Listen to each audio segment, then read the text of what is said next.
Hello everyone, আসসালামু আলাইকুম। আশা করি সবাই ভালো আছেন, আল্লাহর রহমতে আমরা ভালো আছি। যাই হোক, ঈদ আড্ডায় আজকে আমরা চলে আসলাম আমাদের একটি সুন্দর একটি প্লেস, বা আমাদের গ্রামের যে একটি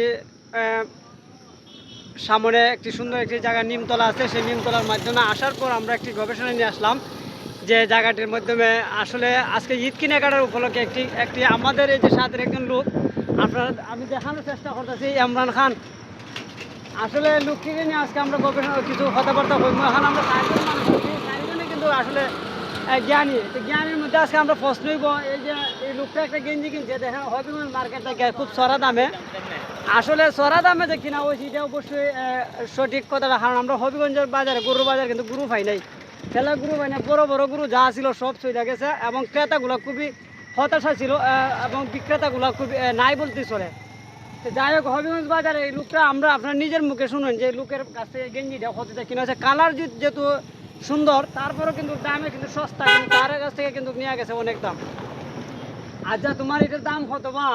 আরে ভাই 400 টাকা ভাই। আচ্ছা, 400 টাকা যদি আসলে কিন্তু দামটা 400 টাকা গেঞ্জিটা নিয়েছে। এখন আমার একজন মামু আছে বুঝলি, বেটা মামুর কাছ থেকে আমরা জানবো যে এটার দামটা কি 400 টাকা হই না আরো কম আছে, ঠকাইছে হবিগঞ্জের বাজারে না আসলে দিচ্ছে মামু। এখন বলছেন মামু, আমরা একটু বুঝি যে গেঞ্জিটা যে মামুর একটা গেঞ্জিটা আছে না, আচ্ছা গেঞ্জিটা যেহেতু আছে, এখন গেঞ্জিটার দাম হতো আর এই গেঞ্জিটার দাম হতো 400 টাকা যে নিল, টকছে না দিচ্ছে মুরাদপুরের জামাই। এখন মুরাদপুরের জামাইয়ের কাছ থেকে বিজয়পুরের জামাই এই আমার মামুর কাছে আমি জিজ্ঞাসা করবো, আপনারও দেখুন। এরপর আর একজন লোক আছে আমরা আবার সে বলতেছে তার ফরেনের যে লঙ্গিটাও বলে 700 টাকা। এখন আমরা এখন কয়েকজন অভিজ্ঞ মানুষ আছে, আমরা তাদের কাছে জিজ্ঞাইমু হবিগঞ্জের বাজারে কি সে টকছে না জিতছে। এখন মামু তো দেখি এই লোকটার বিষয়ে একটু।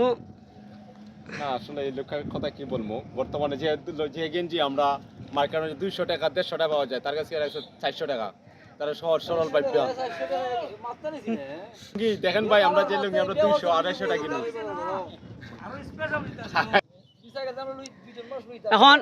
এখন কি হবিগঞ্জের বাজার সরা না সস্তা? এখন মামুর তো কিন্তু মাল সে টকছে না দিচ্ছে, হবিগঞ্জের বাজার সরা না সস্তা এটা বলো। না না, হবিগঞ্জের বাজারটা হচ্ছে যার কাছে যেমন নিতে পারে, তার কাছে যে গেঞ্জি নিচ্ছে 400, এটা আমাদের কাছে অবশ্যই 200 বেশি নিতে পারে, 200 বেশি নিতে। তার মানে তোমার বোঝা গেছে যে হবিগঞ্জের বাজারে তুমি যাও মানে গায়ে হওয়া। হ্যাঁ, এখন তুমি বলো তো সে টকছে না দিচ্ছে। লঙ্গিটা তো ঠিক গেছে, গেঞ্জি তো 150 টাকা আর 200 টাকা। 200 টাকা 200 টাকা বেশি হইলে 1 টাকা বেশি হইলে মানে 1 টাকা লস হইলো। আচ্ছা, 500 টাকা হইলে বেশি, এর ভিতরে 700 টাকা। অনেক দেখেও তো মানুষের